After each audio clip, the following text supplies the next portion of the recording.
নওগাঁর বিস্তীর্ণ ফসলের মাঠ জুড়ে এখন হলুদের ঢেউ। জেলার বিভিন্ন এলাকায় সর্ষে ক্ষেতে ফলন আসায় এমন চোখ জুড়ানো দৃশ্য দেখা যাচ্ছে। সরিষার এসব জমির পাশেই মৌ বাক্স বসিয়েছেন মৌচাষীরা। এতে মৌমাছির মাধ্যমে সরিষা ফুলের পরাগায়নে সহায়তা হচ্ছে। ফলে একদিকে সরিষার উৎপাদন বাড়ছে, অন্যদিকে মধুও আহরণ করা যাচ্ছে। সমন্বিত এই চাষে কৃষক ও মৌমাছি উভয়ই লাভবান হচ্ছে। আমি এই থেকে কাজ করতেছি। এতে আমার আল্লাহ দিলে খামার করে আমার বাড়ির সংসার চলতেছে। এতে আরো 2-3 জন কাজ করতেছে, ওদেরও প্রায় এখান থেকেই মৌমাছির সেক্টর থেকেই তাদের ইনকাম সোর্স হয়ে যাচ্ছে। কৃষি সম্প্রসারণ অধিদপ্তর নওগাঁ জেলা কার্যালয় সূত্রে জানা যায়, এবছর জেলার 11টি উপজেলায় 60,100 হেক্টর জমিতে সরিষার আবাদ হয়েছে। সেখানে 8,300টি মৌবাক্স স্থাপন করে মধু সংগ্রহ করেছেন 82 জন মৌচাষী। নওগাঁ সদর, রানীনগর, আত্রাই, মান্দা, সাপাহার, পোরশা ও নিয়ামতপুর উপজেলায় 4,485 হেক্টর জমির সর্ষে ক্ষেতে এসব মৌবাক্স স্থাপন করা হয়েছে।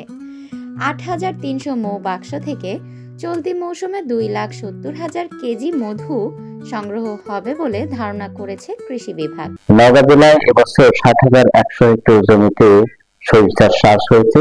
অনুকূল আবহাওয়া বিরাজমান থাকায় সরিষার আবাদ ভালো হয়েছে এবং ইতিমধ্যেই সরিষার ফুল আসা শুরু হয়েছে।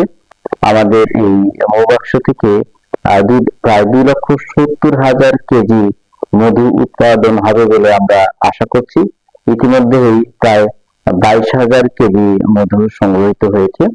এই মৌবাক্স স্থাপনের ফলে আমাদের সরিষার জমিতে মৌমাছি দ্বারা সরিষা ফুলের পরাগায়ন সম্পন্ন হয়ে থাকে। প্রতি কেজি মধুর 400 টাকা কেজি দরে বিক্রি হলেও এবার জেলায় সরিষার ফুল থেকে প্রায় 10,80,00,000 টাকার মধু সংগ্রহ হতে পারে। সর্ষে ক্ষেতে মৌচাষীরা খামার করে মধু চাষের উজ্জ্বল সম্ভাবনা দেখছেন। তো এই মৌমাছি যেমন মধু সংগ্রহ করে, ঠিক তেমনি ফুলের পরাগায়ন ঘটে। কারণ সরিষার মাঠে দেখা যাচ্ছে যে পরাগায়নের প্রায় 75% আপনার মৌমাছির দ্বারা হয়।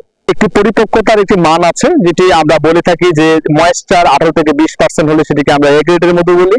এই এ গ্রেডের মধু উৎপাদনের জন্য 6 থেকে 7 দিন সময় লাগে। 5 দিনের উপরে অবশ্যই, এটি আবহাওয়া তাপমাত্রার উপরে যদিও নির্ভর করে, কিন্তু 5 দিনের উপরে সময় হলে সেই মধুটির মান আসে 18 থেকে 20% ময়েশ্চার, যেটিকে আমরা এ গ্রেডের মধু বলি।